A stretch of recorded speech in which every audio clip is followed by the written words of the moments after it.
জয় হিন্দ, ভারত মাতা কি জয়, বন্দের মাতরম।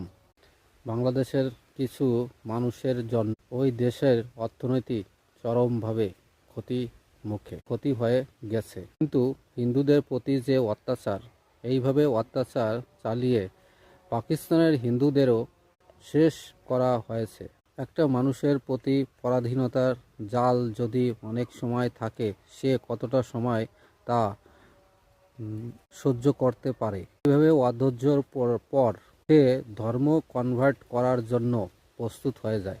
এইভাবে আফগানিস্তান, পাকিস্তান এবং বর্তমানে বাংলাদেশে হিন্দুর সংখ্যা আস্তে আস্তে কমে যাচ্ছে। আমরা ভারতবাসীর হিন্দুরা যদি এর পদক্ষেপ না নিই, তাহলে আস্তে আস্তে হিন্দুর সংখ্যা দেখা যাচ্ছে পৃথিবীর অন্য দেশ তো থাকবেই না, ভারতেও কমতে শুরু করবে। ভারত মাতাকে এই জলদস্যুর হাত থেকে রক্ষা করতে হবে।